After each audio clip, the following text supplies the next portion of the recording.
Le DA Fresh Morning, c'est 104.5 tonnes de bonne humeur. Tous les matins sur Urban FM. La meilleure radio de la capitale. La meilleure radio de la capitale.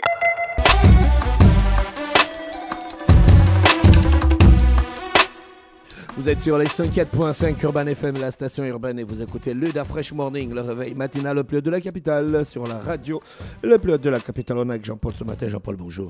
Bonjour DA Fresh. Comment tu vas ce matin? Ça va très bien. Tu as passé un bon week-end? Ouais, j'ai enfin pu suivre Wakanda Forever. Ouais. C'est nul, quoi. Ouais, je n'étais pas blasé. C'est vrai, ce que la critique disait, c'est... Il y a trop de pleurnichards dedans. Il y a trop de séquences où on pleure. T'Challa, il est mort. Bon, bref. Mais j'ai trouvé que l'idée de faire jouer de nouveaux personnages Marvel comme Namor, c'était qu'on appelle le prince des mers, c'était vraiment une bonne idée.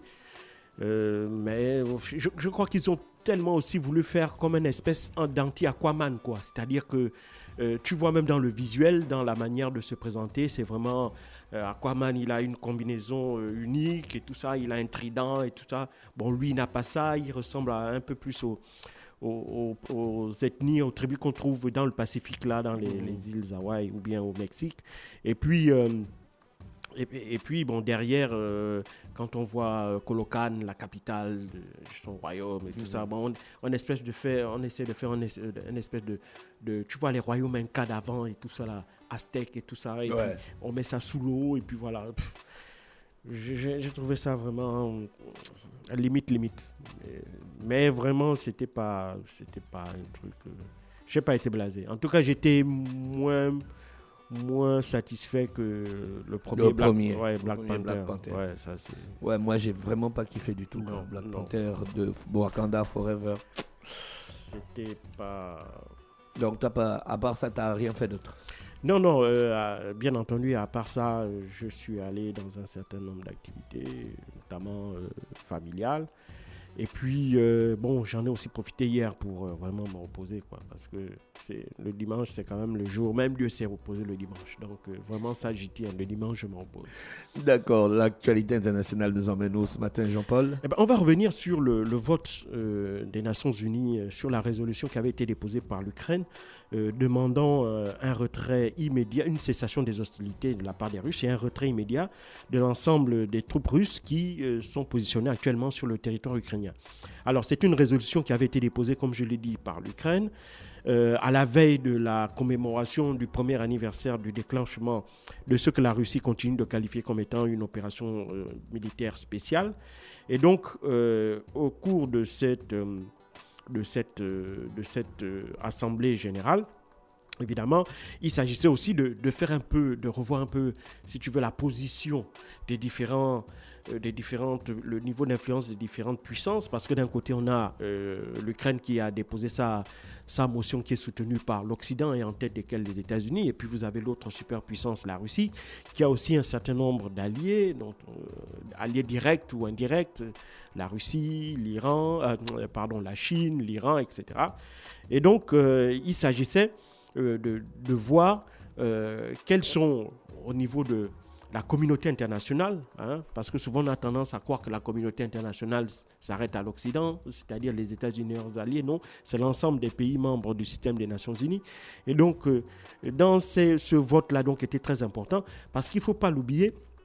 Il y a à peu près 3 mois, il y avait eu un vote qui condamnait l'annexion des territoires de Lugansk et de Donetsk par la Russie. Et donc, dans ce vote-là, évidemment, très majoritairement, les pays avaient voté contre, au principe du respect au principe du respect de la souveraineté des États, donc le fait qu'on ne devait pas, si tu veux, découper un État sans le consentement de celui-ci, et donc on ne devait pas user de la force pour acquérir de nouveaux territoires. Ce vote-là, il est totalement différent, puisque dans ce vote, on demande justement à la Russie de cesser ses activités militaires sur le sol ukrainien et de retirer la totalité de ses troupes, notamment sur les à l'intérieur des frontières reconnues comme telles, comme appartenant à l'Ukraine. Alors, est-ce que ce sont les frontières? Est-ce qu'on va jusqu'à 2014 ou bien on va au-delà de la 2014? Donc, la question est de savoir, est-ce que la Crimée fait partie de cette résolution-là? Ça, évidemment, ce n'était pas précisé.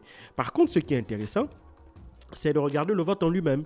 Il faut savoir que, d'abord, rappeler que c'est une résolution non contraignante puisque la Russie étant membre permanent du Conseil de sécurité avec un droit de veto, évidemment, elle va user de son droit de veto et donc ce qui rendra celle-ci totalement inapplicable. Mais d'un point de vue diplomatique, ça permet de montrer ou d'essayer d'accentuer une espèce d'isolement diplomatique de ce pays-là. Donc, essayer de montrer que voilà, tu es un peu sur le banc des nations et donc, à ce titre, diplomatiquement, le monde te reproche un certain nombre de choses et il faudrait que tu essaies de t'arrimer à la position du monde entier parce que tu ne peux pas vivre, tu ne peux pas être totalement en autarcie. Bon, aujourd'hui, évidemment, cette maxime est totalement fausse puisqu'on a un exemple d'un pays qui vit quasiment en autarcie et ça n'a pas l'air de déranger le régime en question. Il s'agit de la Corée du Nord. Et donc, vraiment, mais pour les Occidentaux, il s'agit vraiment diplomatiquement d'essayer de voir si la cause qu'ils défendent est toujours aussi suivi dans le monde entier, ou bien s'il y a des changements à travers le monde et voir où sont ces points de changement et quelles sont les raisons qui amènent ces changements-là dans ces zones-là. Et donc, il faut savoir que sur les 140, sur l'ensemble des votants, il y a 194 pays qui font partie du système des Nations Unies. Il y avait donc eu 141 voix qui ont voté pour la résolution déposée par l'Ukraine. 7 pays ont voté contre, tandis que 32 se sont abstenus. Alors, ce qui est intéressant, c'est que avant, sur les 141 voix, il y avait à peu près 139 voix avant. Donc, il y a eu une augmentation de 2 autres pays en fait qui ont basculé, qui sont allés en faveur de la résolution de l'Ukraine et donc qui ont un peu, on peut dire, basculé dans le camp occidental. Ces 2 pays-là, c'est simple, il y a le Maroc et Madagascar, 2 pays africains. Mais par contre, ce qui est intéressant, c'est que le bloc des pays qui sont contre et le bloc des pays qui se sont abstenus, il est resté quasiment le même. Donc pour les pays, évidemment, qui ont voté contre, il y a la Biélorussie, la Syrie, la Corée du Nord, le Nicaragua, l'Érythrée et surtout un nouveau pays, le Mali. Il faut savoir qu'il y a 3 mois, le Mali s'était abstenu de voter une résolution qui condamnait justement l'annexion des territoires de Lugansk et Donetsk par la Russie. Mais cette fois-ci, le Mali a clairement décidé de choisir un camp. Le Mali a choisi le camp de la Russie. Mais ça s'explique parfaitement parce qu'il y a une coopération extrêmement forte entre le Mali et la Russie actuellement. Au sortir de la France, de la force, des différents, de la lutte contre le terrorisme dans la région, sur le territoire malien, donc au nord, le Mali s'est tourné tout naturellement, a tourné le dos aux Occidentaux et s'est rapproché de la Russie. Un exemple, c'est que le budget militaire en 2012 du Mali, c'était à peu près 300 milliards de francs CFA. Aujourd'hui, en 2023, il représente 460 milliards de francs CFA, dont près de 90% ont été dépensés du côté des équipements russes. Dernièrement, les autorités maliennes ont exposé un certain nombre de nouveaux équipements militaires, donc des hélicoptères, des véhicules blindés et des armes et énormément de munitions dans le cadre de la lutte contre le terrorisme au Sahel. Et il faut savoir que sur le territoire malien, il y a actuellement des instructeurs russes. Certains groupes occidentaux disent qu'il s'agit des membres du groupe de mercenaires Wagner. Et donc, cette coopération-là très forte entre la Russie et le Mali explique le revirement de Bamako aujourd'hui en votant clairement contre cette résolution. Mais sur les 32 pays qui se sont abstenus, il y a évidemment 2 mastodontes mondiaux. On a la Chine et l'Inde. Et aussi, on a d'autres leaders. Par contre, il y a un autre pays qui a quand même des relations assez proches avec la Russie, mais dont on Évidemment, on comprend quelque peu, enfin moi personnellement, je ne comprends pas trop l'abstention, c'est l'Iran. Parce qu'il faut savoir que l'Iran est toujours frappé par de terribles sanctions occidentales. Et l'Iran, ces derniers temps, s'est considérablement rapproché de la Russie, avec laquelle ils entretiennent une coopération à la fois économique et militaire. Sur le plan économique, eh bien, évidemment, la Russie et l'Iran ont augmenté leurs échanges. Des biens manufacturiers qui sont produits en Russie seront vendus en Iran. L'Iran va acheter des produits pétroliers, donc du carburant, parce qu'elle a du mal à les raffiner, parce qu'elle est frappée par les sanctions. Donc elle va se tourner vers les raffineries russes pour acheter du carburant. En contrepartie, bien entendu, l'Iran aussi payera ce carburant-là sous forme de pétrole brut. Et ensuite, il y a la coopération sur le plan militaire. On le sait déjà que la Russie a commandé un certain nombre d'équipements militaires, dont des drones. Et ces drones-là sont même déjà actifs sur le terrain des opérations en Ukraine. Donc, étant donné ce rapprochement entre Téhéran et Moscou, il est quand même assez surprenant de voir que l'Iran, sur cette résolution-là, se soit abstenu. Mais évidemment, d'autres pays se sont également abstenus, c'est-à-dire ils se sont mis dans la droite ligne des non-alignés. C'est le cas par exemple du Gabon. Le Gabon s'est abstenu de voter et dans ce cadre-là, le pays est toujours resté un peu en droite ligne de sa même position. C'est-à-dire que lors du vote aussi sur la condamnation de l'annexion des territoires ukrainiens par la Russie, le Gabon également s'était abstenu de choisir un camp. Mais maintenant, de manière globale, évidemment, quand on regarde ce vote-là, on peut se faire deux analyses. La première, c'est que quand on regarde le nombre de pays, c'est vrai, 141 pays ont voté pour la résolution. Ce qui est clair, c'est que sur 153 pays membres des Nations Unies, il est clair que la Russie est largement condamnée par cette résolution. Mais maintenant, quand on regarde de manière globale, lorsque l'on regarde, si on fait un ratio par population, ce que représentent ces États-là par rapport à leur population, eh bien, on se rend compte que si on fait la sommation entre les pays qui ont voté contre et ceux qui se sont abstenus, donc les 7 qui ont voté contre et les 32 pays qui se sont abstenus, donc 39 pays, eh bien, ces 39 pays représentent les 2 tiers de la planète. Donc, ça veut donc dire que véritablement, d'un point de vue économique, d'un point de vue politique, la Russie n'est pas du tout isolée. Diplomatiquement, certes, et même diplomatiquement, puisque beaucoup de pays n'ont pas rompu leurs relations avec la Russie, beaucoup de pays n'ont pas cessé de coopérer d'un point de vue diplomatique et politique avec la Russie. Mais ce qui est clair, c'est que lorsque vous avez dans l'escarcelle des pays qui ont voté contre ou qui se sont abstenus, vous avez la Chine et l'Inde, vous avez déjà plus de la moitié de l'humanité. Et donc, si on ajoute encore d'autres pays, tels que l'Iran et plein d'autres, et donc on arrive aux 2 tiers de l'humanité. Donc, ça veut dire qu'en réalité, vous n'êtes pas isolé. Et pour que des sanctions puissent marcher, pour que des sanctions puissent fonctionner et donner leur effet, il faut vraiment que la communauté internationale, dans sa très très large majorité, puisse jouer le jeu. C'est ce qui s'était passé en 1980 et 1990 avec l'Afrique du Sud. Il faut bien le comprendre. Durant les années 70, l'Afrique du Sud n'était pas totalement isolée parce qu'il y avait un certain nombre de pays, notamment des pays membres du Commonwealth, dont l'Angleterre, qui entretenaient, et même d'autres pays africains, qui entretenaient des relations économiques avec l'Afrique du Sud, à l'époque alors que ce pays était sous apartheid.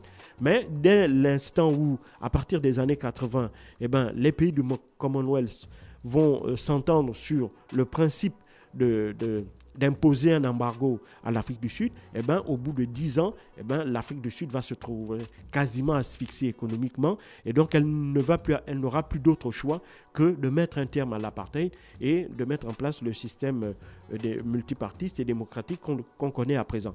Or, la Russie n'est absolument pas dans ce cas de figure-là, même si certains experts occidentaux disent que pour que de telles sanctions puissent faire leurs effets, il faudrait compter sur le long terme. Oui, sur le moyen ou le long terme, certes, mais est-ce qu'ils auront la capacité, eux, de tenir sur le moyen ou le long terme? C'est ça la question. Parce que, au vu des coûts astronomiques que représente déjà le conflit en Ukraine, il faut savoir que plus de 100 milliards de dollars ont été dépensés sous forme d'aide financière et d'aide militaire par les Occidentaux envers l'Ukraine. Et donc, je ne pense pas qu'alors que nous sommes en pleine crise économique, crise liée déjà à 2 années de Covid, avec cela, la crise énergétique qui a été engendrée par les sanctions économiques et financières qu'on impose à la Russie. Et donc, tout ça fait que, évidemment, c'est vrai que la planche à billets tourne pour le moment au niveau de la zone euro et au niveau de la réserve fédérale américaine, mais il est clair que cette pratique qui consiste à faire tourner la planche à billets, elle a une conséquence directe, c'est qu'elle fait accroître le principe de la dette. Or, si les Américains ont plus de chances de mieux s'en sortir que les Français, parce que le dollar a retrouvé une de ses qualités, c'est-à-dire être une monnaie refuge, c'est-à-dire que beaucoup de pays préfèrent acquérir des devises en dollars pour se mettre à l'abri parce que d'une éventuelle crise économique qui pourrait leur permettre de disposer de devises qui pourraient constituer une espèce de matelas. L'euro, lui, il ne cesse de dévisser par rapport au dollar et donc il perd cette qualité-là. Et donc de moins en moins de pays utilisent l'euro comme monnaie de refuge, comme monnaie refuge. Et donc tout ça laisse dire que il est clair que cette situation ne pourra pas durer indéfiniment. Elle pourra peut-être durer encore toute l'année 2023, mais il est clair qu'en 2024, les choses ne pourraient pas tenir de la part des Occidentaux. Pourquoi ? Parce que le Fonds monétaire international l'a expliqué déjà que pour la fin de l'année 2022, la croissance en Russie, bien qu'elle soit en baisse de moins 0,3% pour le mois de décembre, mais au cours de l'année 2023, la croissance en Russie sera supérieure à celle de la zone euro. Et elle sera largement au-dessus de la zone euro, voire équivalente, voire largement supérieure à celle des États-Unis en 2024. Donc il est clair que la Russie a su intelligemment trouver des mesures pour contrecarrer ou contourner les effets des sanctions occidentales. Et maintenant, les Occidentaux n'ont d'autre choix que de vouloir absolument obtenir une victoire militaire sur le terrain pour s'assurer véritablement que la Russie revienne à la table de négociation et donc qu'elle se voit imposer un certain nombre de mesures, un peu à l'image de ce qu'on avait fait à l'Allemagne après la Seconde Guerre mondiale. Mais on est absolument loin de ce scénario-là. Et donc la question est de savoir que dans ce cas de figure, qu'est-ce qu'on fait ?